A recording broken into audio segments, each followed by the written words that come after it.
How long actually have you been Sheriff of LA County? 12 years. 12 years. He's been here a number of times. You can use any way you want. How about this one, folks? Can you hear me? Yes. All right. I've asked the Sheriff to give some of the background on him personally. We know people from the newspapers and television and everything, but it's always nice to get a little personal background. These people do have families, and they did grow up somewhere. So if you can give us some of your personal background, and then explain to us what's happening with the Sheriff's Department, and why is Lindsay and everyone getting out so early out of jail? Okay. Good questions, all the above. Listen, thank you, Richard. Thank you. I'm so happy to be back. It's been about 10 years since I last spoke with this wonderful organization, the best homeowners association in the entire county of Los Angeles. The best homeowners association in the entire city of Los Angeles. Yeah. Just for that, I'll take a picture. Okay, picture. But listen, I grew up in East Los Angeles, which, okay, and raised by grandparents, which was terrific. What can I say? Now, I'm 68 years old, so you didn't know where I, fall in line here. But when I grew up, no TV, okay? None. You had to read for entertainment. I read the Times Mirror edition. That was a small paper for the other side of town. And I read it since I was 7 years old. Grandparents had a radio. Yep. They listened to 2 stations and only 2 stations. No channel flipping here with the radio. One station was the boxing matches on Friday night, when there was such a thing as Pabst Blue Ribbon beer and Rheingold beer. The other station was a country western music station, and the DJ was a Squeakin' Deacon. Now, do any of you remember the Squeakin' Deacon? If you don't, I'm older than you. One person over there. Now, when we finally looked at the television through the window of Dearden's furniture store downtown LA, which is still there, by the way, I listened to Cliffy Stone's Hometown Jamboree in El Monte. Okay, and Cliffy Stone had a number of stars. Molly B. All right, and then beyond Molly B was Tennessee Ernie Ford. And then we had somebody called, all right, let me get this guy's name right. No, Senior Moment is correct. Spade Cooley. Oh, Spade Cooley. Spade Cooley. He killed his wife, by the way. That was a sad story. He lost his mind. Too much beer and too much wine and too much everything. So all this leads to my first point, and that is the only rough childhood I had in East LA was being a Mexican named Leroy. Who the hell's named Leroy anymore? But make it worse, in Japanese, Baca means stupid. So when you're called Stupid Leroy, you're in for a few fights. I won a few and lost a few.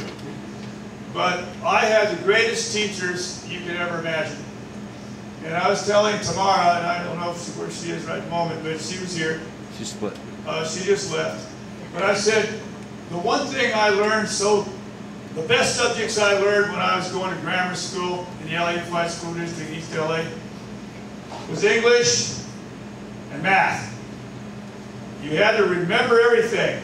No computers, no anything, no little aids to kind of do shortcuts. Either you knew your multiplication tables, your decimals, your percents, your division, your addition, subtraction, or you're out.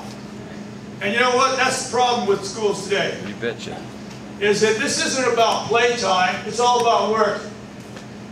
And where I see the results is that if you want to know why we have so much crime, because people aren't doing well in school when they should be. And people aren't staying in school when they should be. And the circumstances fall into the street. I'm the president, the national president of Fight Crime, Invest in Kids. And we do all the research. And we know that low performance in school is very precarious for many, many kids. Not all. Not all. I don't want to go that far. There was a time, my grandparents only went through the 7th grade. But they could read and write, they could add and subtract, and do all those things. Now, I had a struggle. When I went to Franklin High School in Highland Park, some of you know where that is, I goofed around too much. And graduated with a low grade point average of about 2.3. But I went to East LA College and majored in police science. And I found that to be challenging because I was doing all kinds of things except studying. Most of it was work, because that typically is what you get in the way of an opportunity, because you have to do it. I worked at Farmer John's in Vernon. Cleaning the railroad tracks from straw for the hams and the bacon and all that. There were real hogs coming over, by the way.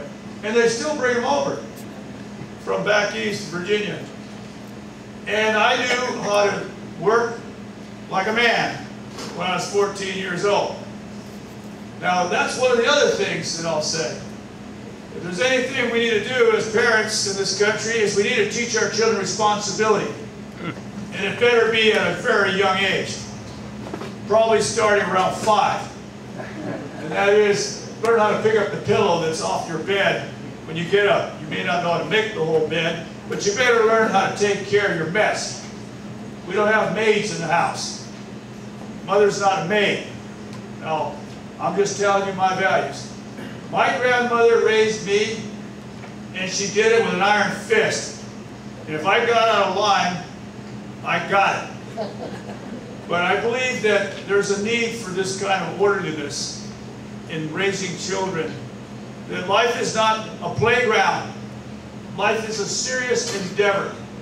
And everyone has to contribute to the family's success. Now, I didn't tell you this, so they'll get on to your stories about jails. My grandmother had 3 children, 3 boys. My God, I don't know how she did it. Her mother died when she was 10 years old. So as a young girl, she had 3 brothers. And she cooked for her father, and she cooked for her brothers, and she did all she could do. She was from Silver City, New Mexico. Silver City is a little mining town in the state of New Mexico. The whole point is this. My father and his 2 younger brothers were her responsibility.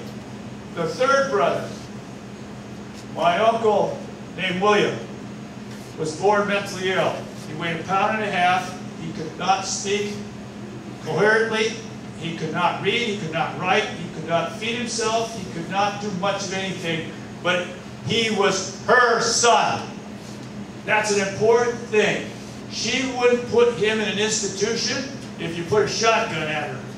She said, he's my son, and I'm going to take care of him for the rest of my life. And by God, she did 2 weeks up until she died. That teaches someone like me, who I was 7 years old when I went over there. And I'll tell you, my uncle and I shared the same little bedroom. We were a 2-bedroom house. And I saw what she did, and then I helped her with what she did. Now let me tell you, when you ask me who I am, I'll tell you who I am. I'm somebody that cares about reality. I'm somebody who thinks that people who are struggling should be respected. I believe that people who have mental illness in the family should also be respected. And I think that they should be given a sense of encouragement to keep on fighting for the love of their children, no matter how troubled their children might be. And that they're not going to give up, even on a wayward kid like me at 7 coming in. That there's a way for the family to pull together. And sometimes you have to do it when you don't want to do it. And she did it when she didn't want to do it. My grandfather was a railroad worker for the Southern Pacific Railroad. He got an engineering certificate from one of the Chicago technical schools. The old steam locomotives that used to run up and down our tracks here, he replaced the boilers in those steam locomotives.